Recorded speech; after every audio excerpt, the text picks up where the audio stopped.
Vous avez l'impression de stagner ou de ne pas progresser suffisamment vite, c'est probablement que vous faites encore certaines erreurs qui ralentissent votre progression. Moi c'est Mika de la chaîne All Climbers. Aujourd'hui je vous présente une vidéo sur 5 de ces erreurs qui ralentissent votre progression. C'est parti!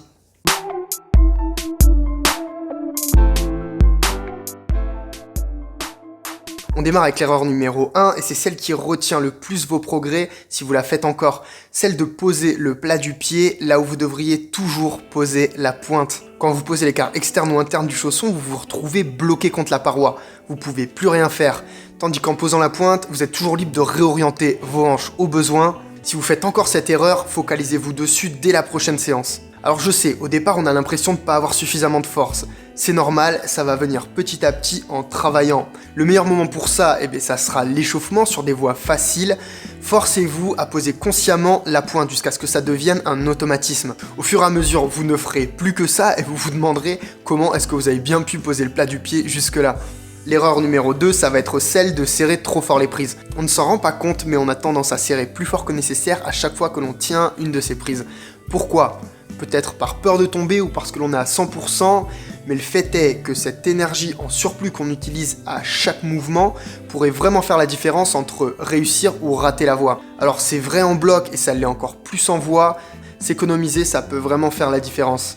Faites l'essai la prochaine fois. Lorsque vous tiendrez une prise, essayez de la desserrer et vous serez étonné de voir qu'elle tient encore. Donc rappelez-vous-en la prochaine fois, essayez de serrer un petit peu moins fort la prise. Erreur numéro 3, c'est celle de ne pas prendre suffisamment de repos. Alors là, c'est particulièrement vrai pour les bloqueurs. Du fait que vous n'avez pas de partenaire, en général, vous avez tendance à enchaîner une voie après l'autre. Pour les gens qui font de la voie, c'est vrai que naturellement, étant donné qu'on doit grimper après son partenaire, on a un temps de repos qui se situe toujours autour de 10 minutes, ce qui est plutôt correct. Quoi qu'il en soit, il va falloir apprendre à retenir son enthousiasme. Pourquoi ? Parce qu'en enchaînant trop vite les blocs, vous serez jamais à 100%. Il faut privilégier le qualitatif au quantitatif. Pour ça, j'ai un bon conseil, c'est d'enlever vos chaussons.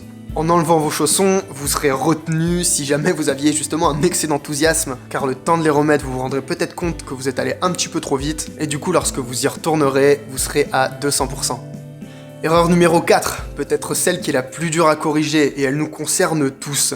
C'est celle de rester dans sa zone de confort. Alors au fur et à mesure du temps et qu'on progresse, on a un goût qui se développe, et en général, il va de pair avec ce pourquoi on est bon. Le problème, c'est que si on veut devenir un grimpeur complet, mais il va falloir travailler justement ces petits aspects qu'on déteste. Pour certains, c'est le dévers. Pour d'autres, ça va être la dalle. Ça peut être caler des talons, mettre des contrepointes. Peu importe, il va falloir bosser toutes ces faiblesses. Et pour ça, j'ai un conseil.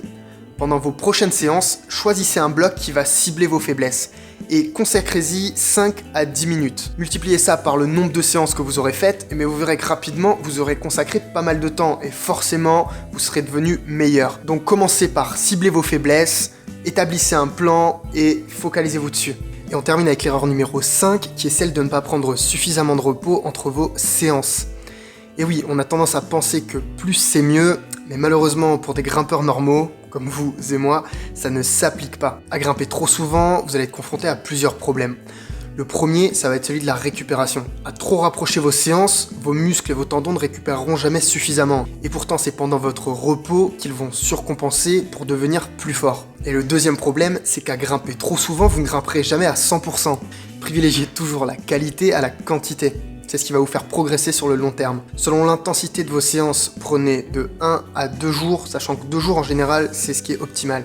Et si vous profitiez de vos jours de repos pour améliorer certains autres aspects de votre escalade, ça pourrait être du renforcement musculaire ou encore améliorer votre souplesse. J'ai fait une vidéo là-dessus, je vous mets le lien en description. Mais vous pouvez également profiter de tout le contenu qu'il y a sur internet pour regarder des tutos sur la technique ou encore peaufiner votre programme pour vous entraîner avec un peu plus de spécificité. Ce serait bête de ne pas profiter de tout le contenu disponible sur internet à l'heure actuelle.